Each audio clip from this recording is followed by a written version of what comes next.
We heard you. 9 years of Bring Back the Snack Wrap, and you've won. But maybe you should have asked for more. Say hello to the Hot Honey Snack Wrap. Now you've really won. Go to McDonald's and get it while you can. Don't chew on that, Max. Cooper loves that chew too. Oh, now he's into Cooper's food. Wow, he is loving it. What do you feed Cooper? Blue Buffalo Life Protection Formula. He never leaves a crumb. I love it because it's made with high-quality protein, nutrient-rich fruits and veggies, and wholesome whole grains. Looks like we're switching to Blue. Blue Buffalo foods are made with the superior ingredients your dog needs to thrive. Can your dog food say that? Visit feedbluefood.com to learn more. Keep listening to The Last Show with David Cooper, because the alien invasion can wait. The Last Show with David Cooper. Should you be a good neighbor? Should you get to know your neighbors? Just look at the Bible. It says be a good neighbor, probably. I don't know, I haven't read it, but we're here joined by Brad Smith, the host of No BS with Brad Smith on Chorus's radio network, to discuss just this. He's a former football player, probably. I don't know, I never watched you play a game. Brad, welcome to the show. No one ever did. I sat on unless you were 4 rows back behind the home bench, no one ever knew that I was actually a football player. I bet you my old boss from Phoenix, Arizona, who's never been to Canada, knows exactly who you are. This guy watches every sport. Really? And he knows everything about every sport, from like curling to tennis. He loves Canadian football. It's not because he loves it specifically. It's just he loves every sport and knows everything about it. I bet you this guy would know you. That's an issue, but it sounds like Dodgeball, you know, the movie where everyone watches ESPN The Ocho with all the obscure sports. It's like, well, this guy's just trying to find and consume whatever he can. Exactly. Yes. I never watched Dodgeball. Any good? What? I'm sorry, man. Okay, let's get to the topic. Before we get off topic, you can't get off topic without being on topic first, Brad. Yes, sir. You confessed to me at the commercial break that you've never befriended a neighbor, ever. Not once. Not once. That makes you a piece of you-know-what. Why not? No, I think I'm a really good guy and I'm great to people. It's just I never want people in my space or my privacy or knowing my things. I've lived in a condo building that was next to a guy I went to high school with, and I didn't talk to him for 3 years. What's wrong with you? What if there's an emergency? What if the upstairs pipe breaks and you're out of country or something? Here's the thing. My ADHD doesn't let me tolerate small talk sometimes, which is so ironic. And I just don't want to get into that a casual conversation in the elevator, in the hallway. How are you? It doesn't, I don't know what it doesn't fulfill me. And it makes me kind of like agitated. So I just kind of like pick and choose my spaces. But like I moved into a house here in Toronto, which is like an old brownstone like they got in New York, split into two, right? I love the person on top, but that's because we never talk.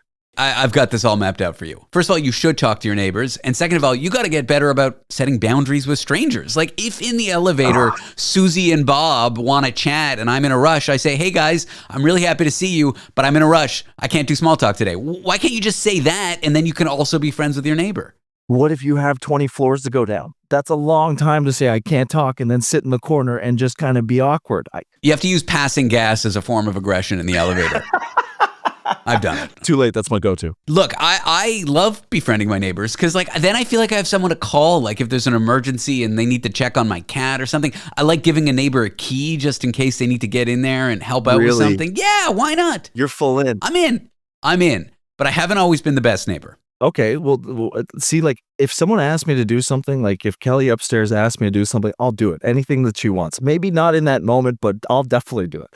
But I don't know what it is, Dave. I just don't want, my privacy is like just so important to me. I think it's because I grew up in a really small town where the houses were actually like an acre away from you. So there was never like a situation where you walked over unless it was a best friend on the street. So I just never acclimatized to the city life, I guess. I once had a break-in, okay? And so I lived in San Francisco and the area was like gentrified. In my building, mostly yuppies. I worked for a tech company, but one of the tenants who was rent controlled had been there for like 40 years. This guy named Milton, and I love him to death. Yeah. And he was not like these yuppies, okay? And I was Milton's good buddy. We would talk, we would have coffee, this, that, and the other. One night we had a break-in our unit. The guy kicked in my back door. I was zonked out on sleeping medication. My girlfriend confronts the intruder with a stool over her head. Okay, she's like 2'8". The guy like runs out. He was just like a guy who was too high, I think. He wasn't really looking for hurting anyone or anything. Just having a good time. Just having a good time screaming.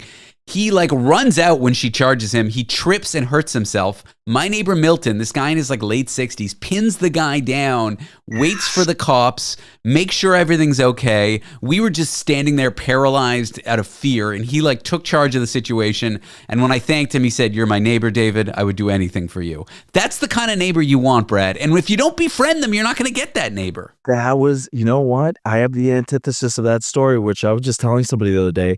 I was watching the Olympics. One of the guys calling, his daughter went to, calling one of the games, his daughter went to university with me. They lived in co-ed dorms in first year university right beside me.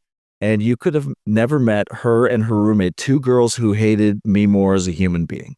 Like and then ever since first year university, which was my first integrated with boys and girls, I don't know. Just don't know. Just stayed away. Can't do it. I don't have a Milton. I need a Milton. I thought there was some story where there was like a break-in in their dorm and you just didn't help them. I thought that's where you're going with that. No, I would have been asleep, not on sleeping pills. I just would have been like, meh. I've also like flooded my downstairs neighbor's apartment. Have you? My shower pressure wasn't working, and so I decided that I could be a DIY plumber. And you know, like the lever that turns on the shower, there was like a little screw, and it was really hard to get the screw out. And I'm starting to realize maybe that was for a reason. So I start like taking it apart, thinking I can fix it. My shower explodes in my face. So much water is gushing out. The drain can't keep up. It starts coming down through the floor.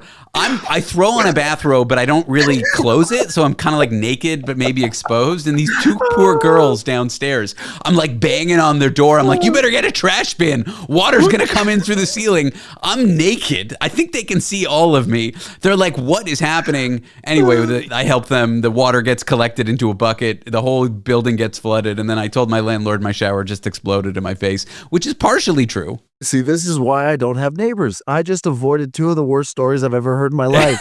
How I got that security deposit back, I'll never know.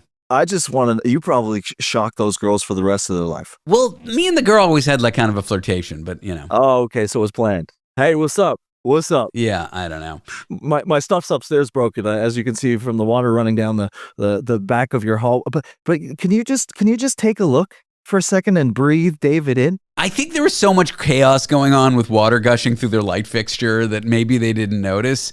Isn't there a joy in being a good neighbor, like a sort of charitable joy, like helping someone or giving them? You've got too many cookies, you give them some cookies. Listen, I mean, I'll shovel the walkway and the sidewalk. No, like, you know, I won't even think about it. I'll take out the garbage if it's like sitting there and it's full and it's not mine. But I don't know what it is. Like, okay, here's the actual fact. I've lived in condos my whole life, so you never hear anybody.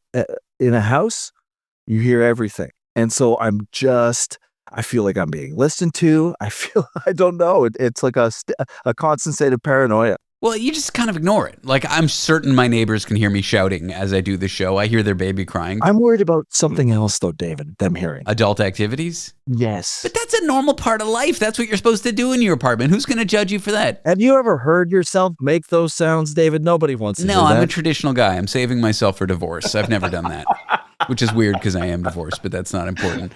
I wish you would at least try to have, what about like a nice dinner with your neighbor? During the pandemic, my neighbor and I would just have dinners with each other because we couldn't hang out with anyone else. That sounds like my nightmare. What did you do during the pandemic? You just stayed home? I was in a relationship and we got along so well, so we just hung out the entire time. Oh man, the little neighbor bubble, that was such a special time and you didn't get to You're really trying to push this on me. I think, look, I get what you're saying about privacy and boundaries, but I think you can have that and still be a good neighbor. Here's another bigger societal issue for me. I, again, am so, I'm a complete introvert. When I'm at home, I'm quiet. When I'm out the door, I'm snapping. I'm all over the place. When I come home, I just want to be that kind of quieted down version of myself. You're an introvert extrovert, I guess. So if I was with a neighbor, I would interact. I can't be quiet. I would go to that extrovert, and it's just a lot of energy. Yeah, I mean, I think neighbors get it. Like, I'm insecure, David. Look, I'm like that too. There are moments where I wake up and I'm feeling agoraphobic. I don't want to see anybody. I don't want to like experience the world. I don't want people to even know I'm alive. And when you're in that mood, even the neighbors that I'm friendly with kind of get it. You just say hello and keep moving about. Oh, see, I don't like being not the best version of me. I don't know if that's an insecurity or not, but It I is. always am. It's a Like when I go to deep, work, when I'm at a building, insecurity. when I'm on set, I'm always consistently at a level or above that, never below. Here's the difference between you and me. I've been in therapy twice a week for the last 15 years. Have you been to therapy? Yeah, of course. Oh, yeah. okay. Then I thought Since I maybe was 21 years old. But listen. You're trying to get me to push my boundaries here. I'm setting them. You just told me to do that. fair enough. No neighbors. No neighbors. All right. Well, we're doing lots of BS here with Brad Smith. He's got a show called No BS on the very network you're hearing this show right now. We'll be back with more of him. And what are we going to talk about when we come back? Bad Neighbors Part 2. Sierra has all the best active and outdoor brands you need. From athletic stuff, like a full court pickup game, swish, to athletic-ish stuff, like a half-mile stroll. Get those steps in. And for morning hikes up the mountain trail, good pace. To nighttime ghost stories from the camping chair. What a twist. Whatever level of active, Sierra loves it all. Head to Sierra or Sierra.com for the brands you want at the prices that let you do it all. From athletic to athletic-ish, Sierra's got it. Is it rude to ask your neighbors to turn down their music, especially when they're blaring it at hours where it's okay, like during the day or not so late in the evening? That is what we're going to discuss here with Brad Smith, a radio host, a former football player, a handsome man, and a man who generally does not like his neighbors. He's got a show on the very network you're listening to this program called No BS with Brad Smith. When does that air, Brad? 9 to 12 weekdays. 9 to 12. Oh, look at that. That's so great in the morning. Look at you. Had to adjust the sleeping schedule. Still not used to it, but guess what? Waking up at 4:45, I heard was a power move. You should try evenings. It's a nice life. You don't get dinner though, which is you get a late dinner is all. You know what though? I will say is that before I was doing 3 to 6 a lot, right, in the afternoons, and like you get home and your day's done. I feel like now when you're getting home at 1:30, your 8 hours is done. You feel like the days are longer. Like how much time was I wasting before? That's the great question, neighbor. See, we got to get on topic before we get off topic. Yes, I keep telling you this. Stop calling me sir. I didn't grow up in the south of the U.S. or whatever. Manners. You're the one who won't be friends with your neighbors, and you're talking about manners. It's true. I am a firm believer that you're allowed to be somewhat loud in your space. Before the break, you were talking about your neighbors hearing you engage in adult activities. I think that's just something you have to accept. You're going to be that guy who throws the party and blares the music. Yeah. And then the next week, it's going to be your neighbor. And if you live in a building with thin walls, you just got to bite the bullet. My downstairs neighbor, she has the occasional cigarette. And I checked the bylaws of my building. There's no smoking bylaw, so I actually can't tell her to stop. And I'm like, look, I smell a little, it's awful, I hate it, but I smell a little smoke once a month. I'm not going to complain about it. If she needs to have a ciggy every now and again, I hate it, but she can do that. And then I get to have my party and she doesn't complain about that. And we live and let live. That is kind of my opinion. Some people don't agree with me at all. They're the ones banging on the door the second you play music at any volume. Where do you stand on this issue? Firstly, your story brings out the French Canadian in me because I would be by the radiator vents trying to smell the cigarette smoke. Secondly, again, in condos in Toronto, I'm not sure how they build stuff in New York, David, but when you're in a Toronto condo, you don't hear anything. A new build, but the old builds, they don't put insulation. It's not double drywalled and all that. I've smoked weed in my condo constantly. I've Legally, blared I'm sure. blared music. But again, I just moved into this brownstone, and I have the first floor in the basement, and the upstairs person has the third and fourth. Next thing you know, when I move in here, you're just like standard, right? Oh, it's a beautiful place, beautiful place. You move in and you realize someone lives above you. I swear to God, the first person that lived above me was wearing cement bricks because you could hear every single step he took. And I was like, a week in, I'm like, I don't think I can do this. Did you say something? What did you do? No, this is a true story. The worst thing happened. One day it stops, and they found the guy passed away in his bed. Oh my goodness, yeah. Good guy too. I talked to him a few times. I did talk to a neighbor because we're friends with the owner of the house. Rest in peace, good guy. Moved in a nice young lady. Can't ever hear her. She probably put down carpets, which is what I do in our bedroom and stuff.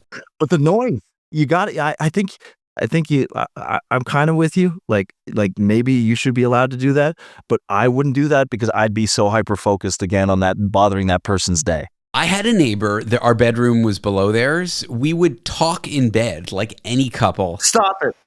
Okay. We would literally just converse at a normal volume in bed at like 10 p.m. This guy would send an email to the whole building saying, if you're going to converse while you're in bed, do it in the front of the home. And I just refused. I'm like, that's insane. I'm going to talk to my girlfriend while I'm in bed. Okay, so but you could hear upstairs. They could hear you. Could you hear anyone else around you? Was this like a communal thing where everybody on the floor is talking to one another? Well, it was like one apartment per floor. So I didn't hear the basement guy, and I assume he didn't hear me. I heard them in their bedroom. What you guys talk about? I don't know anything. Just you don't talk to your girlfriend when you're laying in bed? Of course I do, but I mean, how was your day, honey? What do you think of this friend? I don't know anything. I use the bed for something different there, David. Well, no, by then we'd been dating for years, so that just stops after the first 6 months. But I'm just like, I'm gonna have a conversation with my girlfriend in bed, and I'm gonna do it at a normal volume. And I've received your email. I will not shout, but I'm going to be talking in my bed at like 10 p.m. I wasn't doing it at 4 a.m. Okay, here's a question. Besides from the last segment, Milton, the hero that saved your home intrusion. Yeah. Who's the best neighbor you've ever had? My friend JJ, who used to call into my show when I was hosting an overnight program. I was always scared that I wouldn't get callers because I was on at like 2 a.m. and I'd throw to the phone. I did that too at the beginning. Yeah, so you throw to the phone at 2 a.m. on the radio and you're like, who's going to call? So I would text him. He'd be on the West Coast, so it'd only be 11 for him. And he would always be the first one to call my show. That's the power of a good neighbor. I was just getting my start in radio. I was terrified, staring down the barrel of a 10-minute call-in segment, not sure anyone would call, and wanting someone to seed the segment. And every night it's like, hey, it's JJ. Here's my thoughts on your topic. But that was after I moved out. When we lived together, he was my COVID neighbor who we would have dinners with. His son and him would come over. We would cook. He would cook. We had a nice little bubble. He was by far the best neighbor. You're starting to convince me a little bit. I feel like I need to branch out here because you know what? I feel like I got so much to give. Yeah. Be a good neighbor. Doesn't like the Bible say something about that? Don't you read the Bible, Brad, every night before bed? I do. Me and Jesus are close, but here's the thing: is that I have this thing. And I do it often, probably like once a week, where I do smoke weed and I play a Nintendo Switch. Now, that is very juvenile, but when I do it, I turn off the Nintendo music and I blare my like playlist on the loudspeaker. But once it gets to a certain time, then I start getting all self-conscious that I'm just ruining their day. Like, there's nothing worse than when you've had like the worst long day, you've worked hard, and then some guy downstairs is, blaring Rage Against the Machines. I do karaoke when I throw house parties. Do you? Yeah. What's your song? Oh man, I do country oldies. I really suck the energy out of the room. I do show tunes. Cats, My Fair Lady, Little Shop of Horrors, Suddenly Seymour. You tell people before? No, yeah, yeah. Like, no, in your building that you're going to make noise. No, I don't. But I'm like, look, my friends are screaming at 3 a.m. I do it once every 3 months. Just deal with it. And then when your friends are screaming at 3 a.m. once every 3 months, as long as it's a weekend, who am I to complain? Yeah, no, I get it. I think I feel like I've grown up sheltered now. Listening to you, I don't know where I became such a recluse here. Where are we with dogs barking at all hours? Because that's where I'm like, oh my, because that's so hard for people. Like, how do you get your dogs to stop barking and yet your neighbors hate you? I fortunately have never dealt with a loud dog neighbor. I don't know what I would do. I had one in my very first condo before I even had dogs, because I've had dogs my whole life, and it's atrocious. It is atrocious, especially the ones with separation anxiety, especially when they're in a 500 square foot condo for 8 hours. They're locked up. And in some cases, the owners just don't even know, right? Because they're out. Have no clue. And the dogs are barking. My cat wails when I'm not home, but he's relatively quiet. He's a cat. Like, how loud is a meow, really? I had Kel from upstairs come down the first time we really crossed over, and she was like, "You have a dog?" Because I have a golden retriever, and she's like, "I'm like, yeah." She goes, "I've never heard her," and I was like, "Yeah, Charlie's barked maybe 10 times in her life." Like, having that, they're like, I don't know if you have this with your cat, but do you know when they're like sick and you just can't help them, and you get that frustration level of like, I can't do anything, I can't do anything. I have that with my dog and her nails. She won't let me cut them, but when you're hearing someone else's dog bark through the door is the only time you can get me, Brad Smith, to want to football run through that door and go, "What the hell do you think you're doing? There's other people living in here." That's the great question. I don't know what you do with that. Well, Brad, you may not be a good house neighbor, but you're a great radio neighbor. You've got a show on the very network that people are listening to this one. It airs at 9 a.m. It's called No BS with Brad Smith, and I consider you a great radio neighbor, Brad. Thanks for being on my show. Buddy, I love talking to you all the time. Oh, what a joy. Yeah, and just to screw you over then, thank you, Dave. Oh, it's David, Brad. You know that. I know. Terrible neighbor.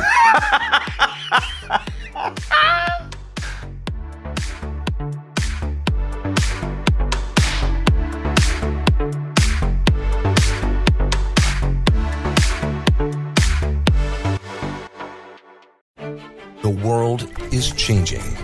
From the misuse of AI and the rise of deepfakes to the dangerous spread of misinformation, it's getting harder for Canadians to separate fact from fiction. That's why having a trustworthy news source is vital. At Global News, we're committed to objective journalism that cuts through the noise. Stick to the facts. Global News, Canada's trusted news.